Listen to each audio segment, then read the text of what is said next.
acid-base reaction, but it really is based on Lewis's theory.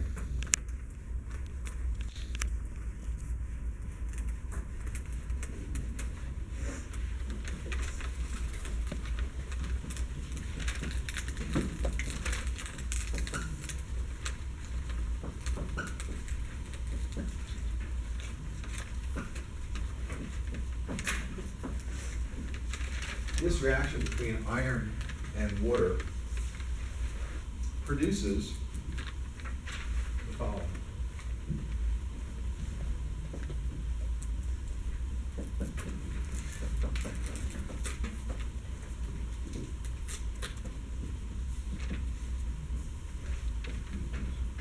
This is a reaction.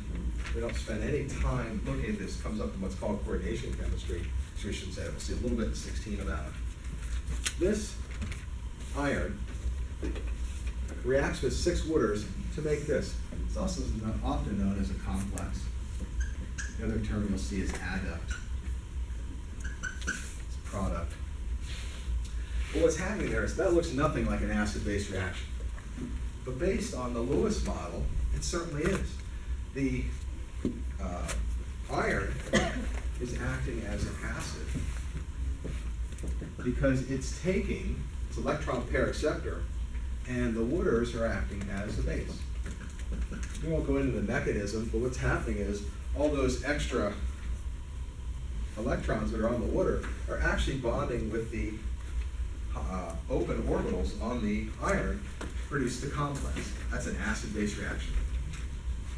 The Lewis model, although most complete, is the most difficult to follow because he's looking at reactions that occur. And his argument is that acid-base reactions occur not only in water or with water, but certainly in other times. There's water in there. There's also a whole bunch of acid-base reactions that happen and never have anything to do with water. Because water does not always have to be involved. For the money, the Bronsted-Lowry is the best description of acids. Easiest one to apply, easiest one to see what's going on. You can clearly see that you have an acid and a base. You have what's called, sometimes you'll see these written, because what's changing and what's being donated or accepted as a hydrogen ion, you'll sometimes see these called proton transfer reactions.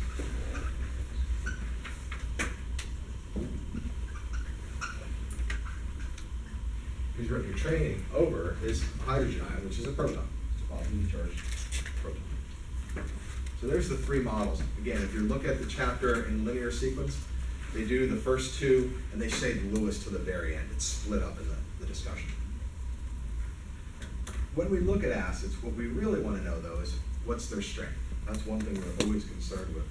Let's take a look at acid strength.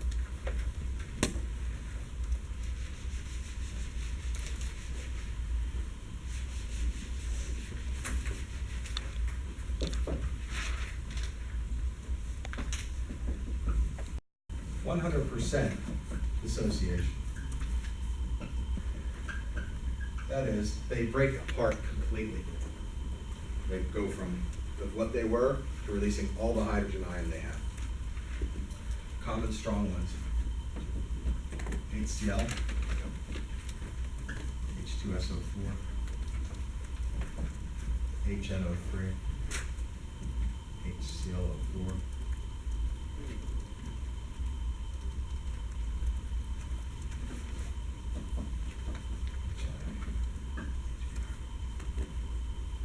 They're the common ones that we consider to be 6, the 6 strong ones. Hydrochloric, sulfuric, nitric, perchloric, hydroiodic, hydrobromic acid. All of those in species completely break apart. They will, when they're all done, give up every last one of their hydrogen ions and be dissociated. They are all referred to as monoprotic, except for one. Monoprotic, meaning giving 1 H per formula mass, except for this guy right here. This one is diprotic. It has 2 hydrogen per formula mass. They are the strong acids. Since there's only 6 of those, and there's a lot of acids out there, that means there's a huge number of acids that are weak. You look at the weak acids.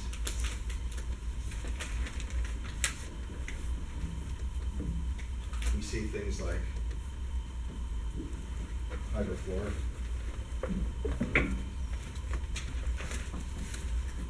carbonic. And literally, there's dozens of different examples of these. By weak acid, we mean not 100% dissociation.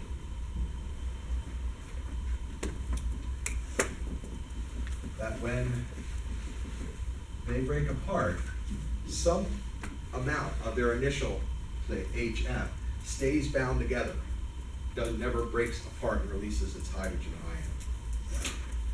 One thing to remember about those, weak does not equate to being less of a problem or less hazardous than strong.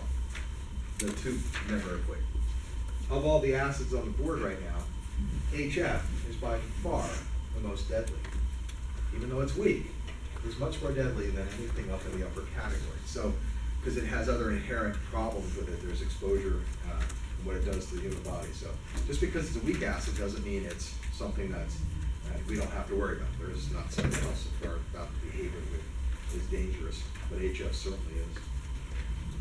When we look at a weak acid, one thing we can do if we look at HF,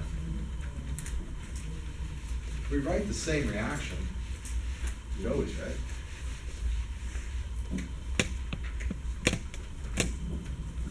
Aqueous HF plus water, liquid form produces a hydronium ion, leaves behind the fluoride ion.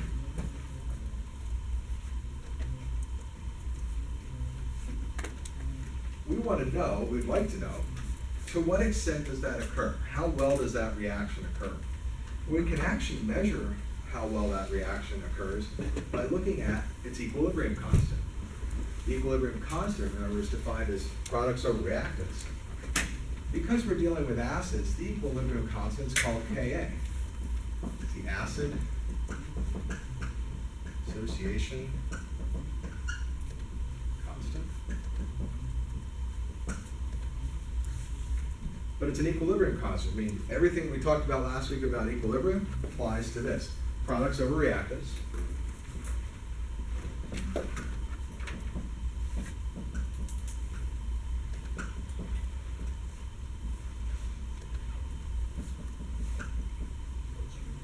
Remember that in an equilibrium constant, where water is removed, it is not included. The good thing about acids and bases we didn't see when we looked at the other species is that the equilibrium constants, when we looked at kinetics especially, the equilibrium constants for these are tabulated and available. In the back of is the small table in your book on page 705.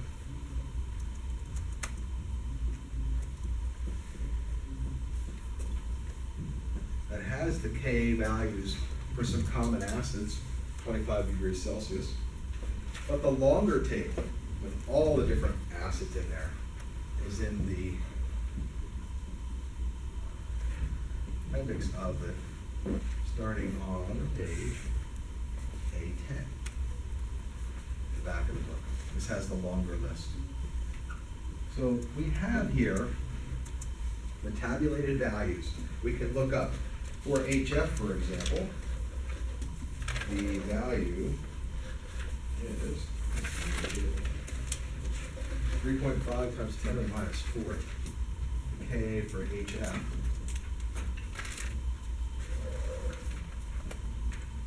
3.5, 10 to the minus 4.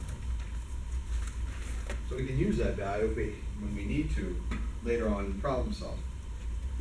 That value is known. That gives us, like if we looked at most of our equilibrium constants from last week, very small number. It says that it's that reaction, most of it's staying unreacted. Very little of it is actually expressing as hydronium ion and fluoride ion. That we've seen before. The larger amount stays with the reactants. But we can also judge an acid by its Ka. the Ka value actually tells us something about the acid strength. We can compare two acids using the Kas. For example,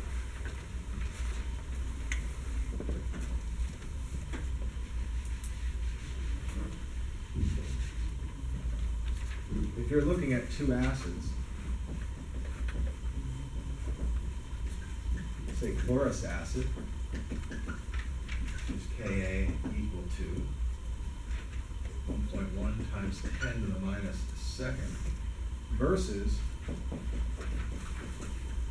hydrocyanic acid, K equal 0.9 times 10 to the minus 10. And the question becomes, which one is the stronger acid? Always remember, the larger the Ka is, the stronger the acid is. If we look at these two here, this number for the chlorous is much larger than this number. Larger Ka, stronger acid. So in this case, chlorous acid is much stronger than hydrocyanic. Remember, by definition, Kas only show up if the acid is a weak species. All the strong ones don't have a Ka because they completely dissociate. They don't have a value. There is none, essentially, of the product of the reactant left, so we don't do. These only apply, Kas only apply when we have a weak acid. The only time we'll see it. If it's strong, we completely dissociate. So when you see problems that ask you the strength of an acid, look up their Ka values and compare the numbers directly. The larger it is, the stronger it is. Another thing that can happen is called, when we look at water, we'll talk about auto-ionization of water.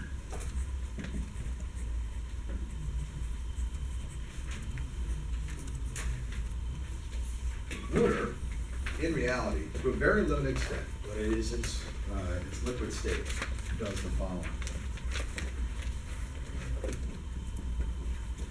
You have water sitting in a beaker. It will undergo, to a limited extent, an auto-ionization. That is, it will act and transfer a hydrogen. It does that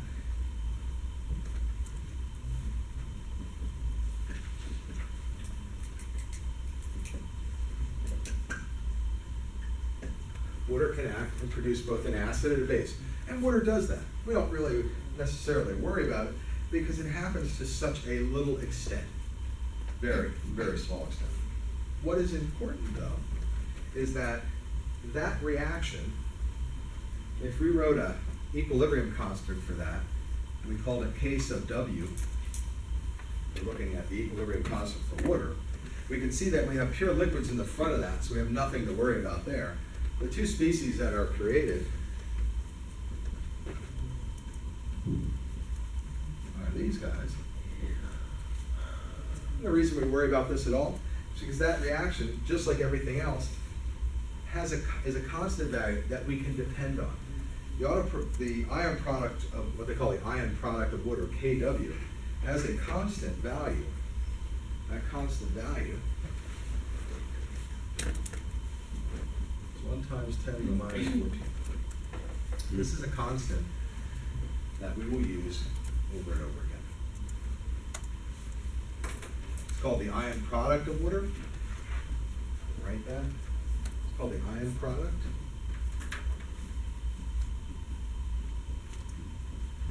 And it's also called